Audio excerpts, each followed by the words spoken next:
হচ্ছে ঠিক ভোটের আগের রেজাল্টের দিন। ওকে, আজকে আমি বানাচ্ছি ড্রাই চিলি চিকেন।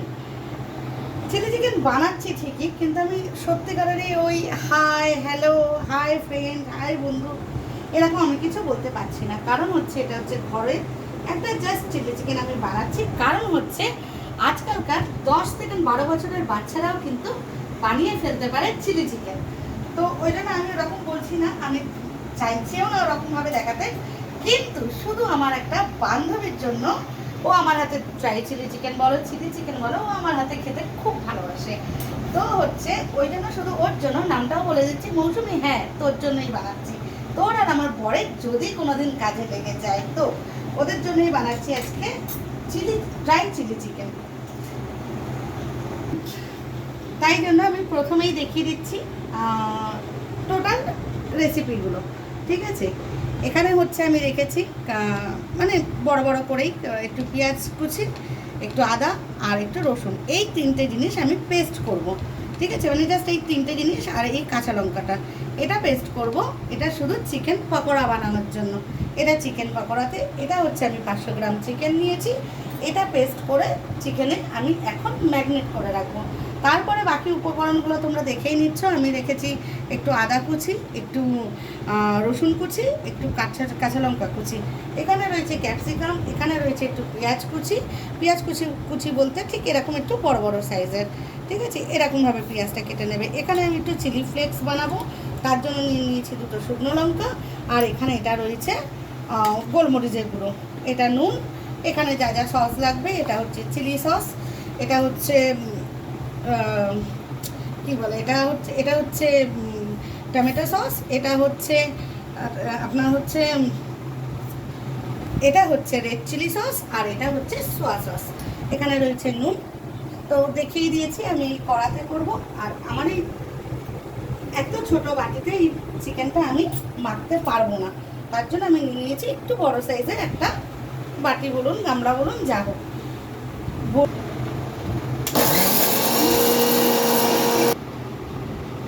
এবার মৌসুমি এই পেঁয়াজ কুচিগুলো আমি এখানে নিয়ে নিলাম মিক্সারে।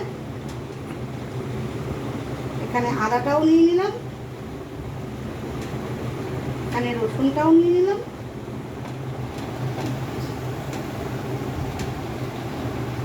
আর এই 4টে কাঁচা লঙ্কা নিয়ে নিলাম।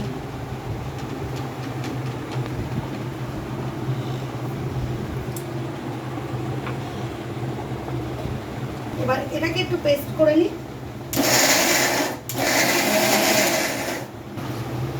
এটাকে আমি পেস্ট করে নিয়েছি এরকম। একটু ছ্যাঁকড়া ছ্যাঁকড়া ভাবে থাকলেও ওটাও ভালো হতো। মৌসুমি ভালো করে দেখে নে, ভালো করে দেখে নে। চিকেনটা আমি নিয়ে নিচ্ছি এরকম বড় পাত্রে, একটু নিয়ে নিলাম।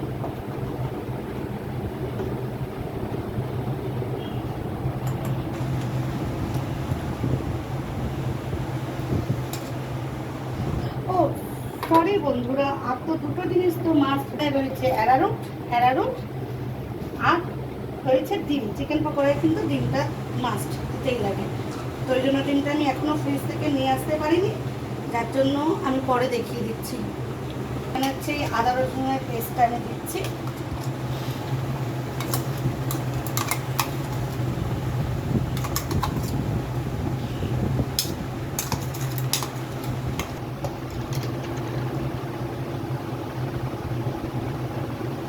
দিয়ে দেবো একটু পরিমাণ মতো নুন, আর একটু ব্যবহার করব কালারের জন্য, আর একটু পকোড়াটা টেস্টির জন্য একটুখানি গুঁড়ো লঙ্কা। আপনারা কাশ্মীরি গুঁড়ো লঙ্কাও দিতে পারেন, হ্যাঁ, তবে কোনো হলুদ ব্যবহার হবে না।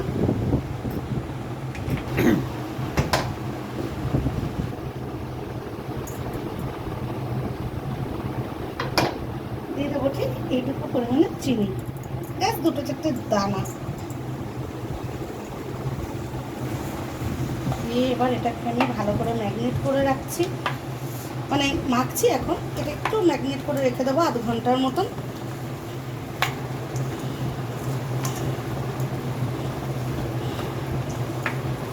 ম্যাগনেট এটা হচ্ছে হচ্ছে এরকমভাবে ম্যাগনেট করে আমি একটু রেখে দিলাম কিছুক্ষণের জন্য।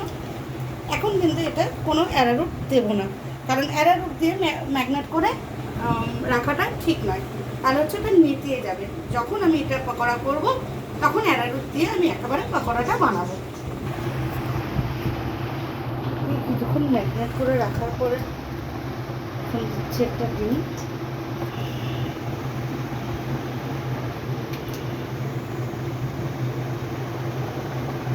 ডিমটা দিয়ে একটু ভালো করে মেখে নিলাম।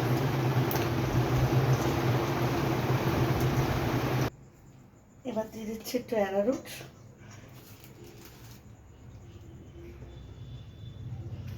দু চামচের মতন দিলাম অ্যারারুট দিয়ে একটু ভালো করে মেখে নেব।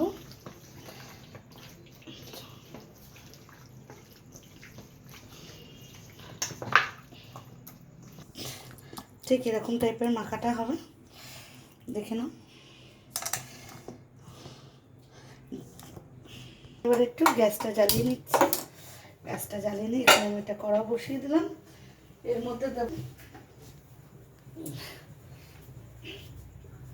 এই যে সাদা তেল, করেছো, দিলাম একটু সাদা তেল।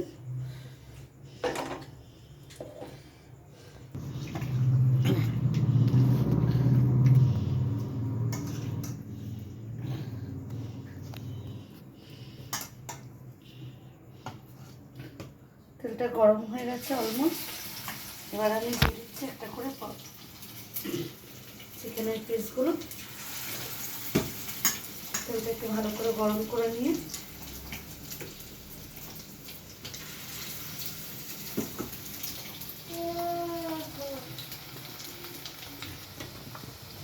একটু একটু করে নিয়ে নাও। একটু লাল লাল হয়ে আসলে দেখুন পকোড়াটা উল্টে দিচ্ছি, একটু উল্টে পাল্টে একটু লাল লাল করে ভেজে পকোড়াটা তুলে রাখতে হবে। তুলে রাখবি মৌসুমি।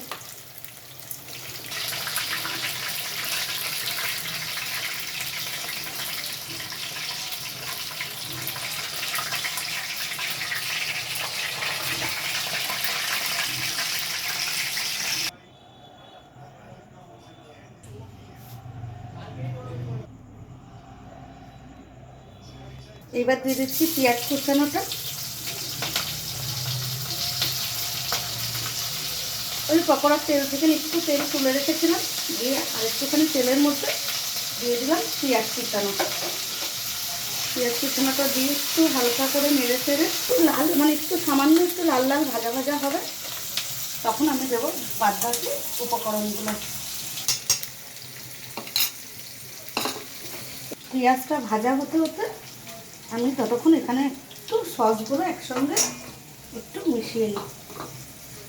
এখানে দিয়ে দিলাম একটু চিলি সস, তারপরে দিচ্ছি একটু টমেটো সস। আমি আমার আন্দাজ মতন দিয়ে দিচ্ছি, তোমরা চাইবে দিতে পারো। চিলি সস এখানে দিচ্ছি একটু রেড চিলি সস। একটুখানি জল দিয়ে এটাকে একটু গুলিয়ে নিচ্ছি। পেঁয়াজটা একটু ভাজা ভাজা হয়ে গেছে। এবার একটু আমি গ্যাসটা কমিয়ে দিচ্ছি, কমিয়ে দিয়ে দিচ্ছি এখানে একটু আদা কুচানোটা, একটু রসুন কুচানোটা।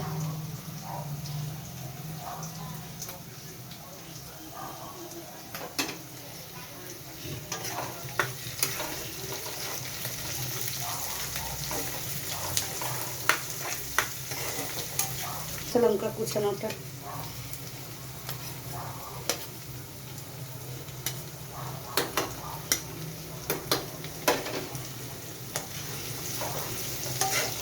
এই সব সসগুলো যেটা মাখিয়ে মানে একসঙ্গে মিশিয়ে রেখেছিলাম সেই সসটা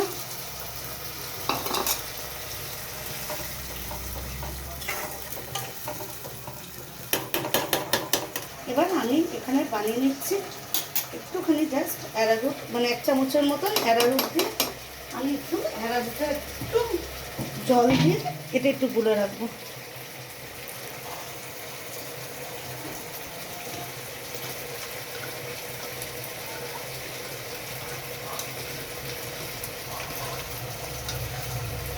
দিয়ে দিচ্ছি আন্দাজ মতো নুন। আমার চামচটা ছোটো, তাই আমি 2 চামচের মতো নুন দিলাম।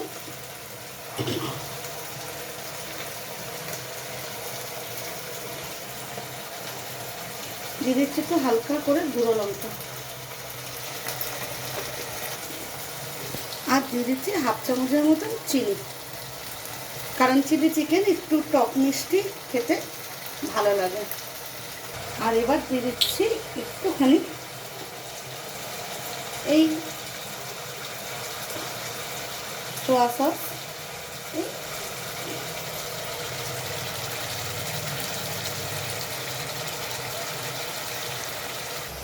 এইবার দিয়ে দিচ্ছি অ্যারারুট করার জলটা দিয়ে দিচ্ছি। এটার মধ্যে একটা খুব সুন্দর থিকনেস আসবে, যার জন্য একটু অ্যারারুটের জল করে দিয়ে দিলাম।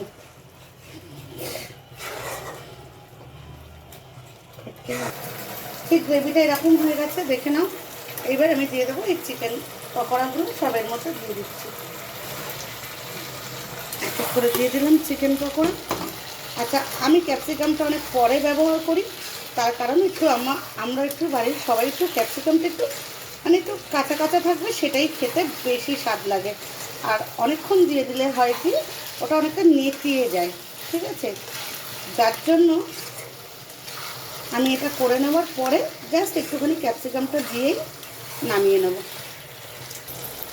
এতে এরকম হয়ে আসলে এবার আমি দিয়ে দিচ্ছি একটু চিলি ফ্লেক্সটা একটু ছড়িয়ে দিয়ে দিলাম।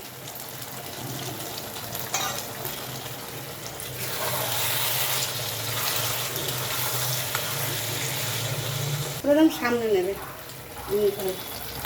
দেখো বন্ধুরা, ঠিক এরকম হয়ে গেছে গ্রেভিটা, ঠিক আছে? দেখো কি সুন্দর কালারটা হয়েছে, দেখতে খুব ভালোই হয়েছে। সত্যিকারে আমি কদিন আগেও করেছিলাম, আমার একটুখানি ভিনিগারটা বেশি, ভিনিগার না সরি, সোয়া সসটা একটু বেশি পড়ে গেছিলো, যার জন্য একটু কালচে ভাবটা বেশি হয়ে গেছিলো। এইবার আমি দিয়ে দিচ্ছি ক্যাপসিকামটা।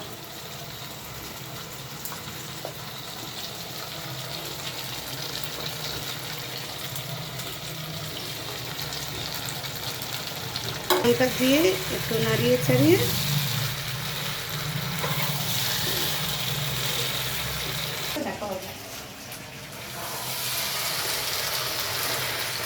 আচ্ছা দেখে নাও সবাই, মৌসুমি দেখে নে কেমন হয়েছে। জানি সেদিনকে একটু কালচে হয়ে গেছিলো, আজকে কালারটা দেখ কি সুন্দর এসেছে। যাই হোক, এই হচ্ছে আমার রেডি হয়ে গেল ফাইনাল চিলি চিকেন। আমি গ্যাসের ওভেনটা বন্ধ করে দিচ্ছি।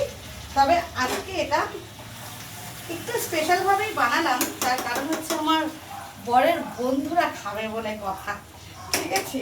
তো ওই জন্য বরের বন্ধুরা খাবে বলে একটু অনেক কষ্টে অনেক যত্নে নিয়ে বানালাম, না হলে এতটা তাড়াহুড়ো করে মানে আমি রান্না করি সেটা আর বলার মতন না। ওই জন্য হচ্ছে যাই হোক, বরের বন্ধুদের জন্য বানালাম, আশা করি ওদের ভালো লাগবে, আশা করছি ওদের ভালোই লাগবে। আচ্ছা যাক, ওই জন্য একেবারে গরম গরমই সার্ভ করে এখানে তুলে দিচ্ছি ওর ইয়ের জন্য, বন্ধুদের জন্য, যাতে একটু গরম থাকে এই ফয়েলটার মধ্যেই। এই হচ্ছে বরের বন্ধুদের জন্য একটু বেড়ে দিলাম। অমরজিৎ দা আর তাপস দা, খেয়ে কিন্তু খারাপ হলে খারাপটাই বলতে হবে, আর ভালো হলে অবশ্যই ভালো বলতে হবে, ঠিক আছে?